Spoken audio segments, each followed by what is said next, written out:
Dossier emploi, comme tous les jours dans le 12-14 de France Info. Bonjour Philippe Duport. Bonjour Thomas. Et retenez bien ce nom, l'Oculus Rift, dernier né de la société Oculus. Alors les geeks savent de quoi on parle. Pour les autres, eh bien, devront entendre parler dans pas longtemps. Il s'agit d'un masque de réalité virtuelle, des sortes de grosses lunettes que l'on chausse et qui nous plongent dans un monde plus vrai que nature. C'est à peu près ça ? C'est tout à fait ça. Ça coûte un peu plus de 500 € aujourd'hui. Et c'est ce genre d'objet qui est en train de se rendre indispensable. Le géant des réseaux sociaux Facebook vient de racheter la société Oculus pour 2 milliards de dollars. Philippe, on peut le dire. La réalité virtuelle débarque dans nos foyers et c'est une révolution pour l'emploi et dans le monde du travail. Oui, une révolution qui pourrait être l'équivalent de l'arrivée des smartphones. Mark Zuckerberg, le fondateur de Facebook, qui a donc racheté cette société à prix d'or, prédit qu'il faudra peut-être 10 ans pour que les masques de réalité virtuelle pénètrent dans tous les foyers, mais qu'au final, cette révolution se fera dans la vie de tous les jours. Alors sur l'emploi, vous l'avez dit, qu'est-ce que ça va donner ?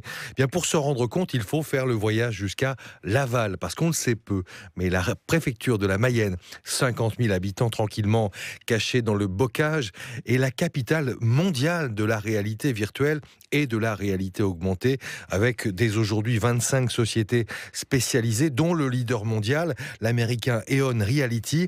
Laval compte 250 salariés dans le virtuel, mais dès bientôt, de 2020, à peine 2020, elle vise 2000 emplois. Eh bien justement, on est en ligne avec Laurent Chrétien. Bonjour.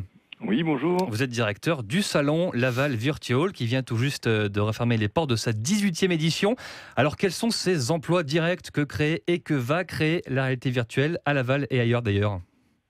Eh bien, ces emplois sont fondamentalement liés au développement des contenus de réalité virtuelle. À partir du moment où vous avez un déploiement massif des masques de réalité virtuelle dont vous avez parlé, comme celui d'Oculus ou d'HTC Vive, eh bien, il faut produire des contenus et cette production de contenu passe par des nouveaux talents en termes de développement et en termes de graphisme.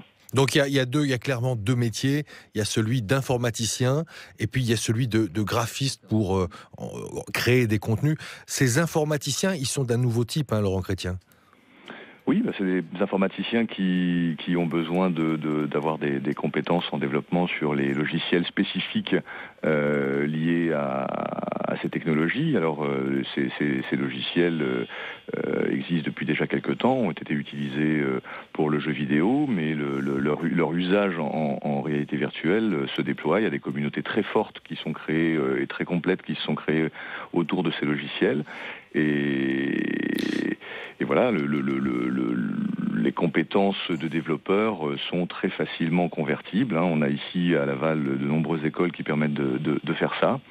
Alors tout de même, Laurent Chrétien, on sait que les développeurs, on en manque en France, sans parler de cette révolution, la réalité virtuelle ou de la réalité augmentée. C'est vraiment une pénurie de développeurs en France. Est-ce qu'on va pouvoir faire face à cette révolution de la réalité virtuelle avec tous les emplois qu'elle induit ?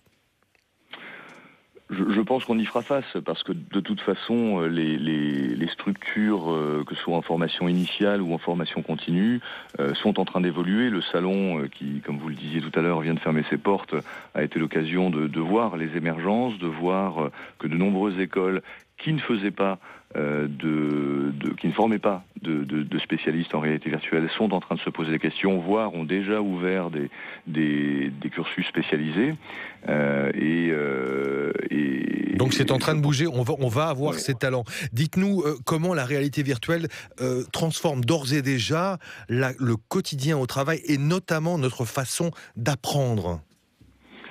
Alors la réalité virtuelle est utilisée dans les domaines industriels depuis très longtemps. À Laval, nous avons presque 18 ans d'histoire avec ça, avec des laboratoires et de nombreuses entreprises, comme vous l'avez dit tout à l'heure.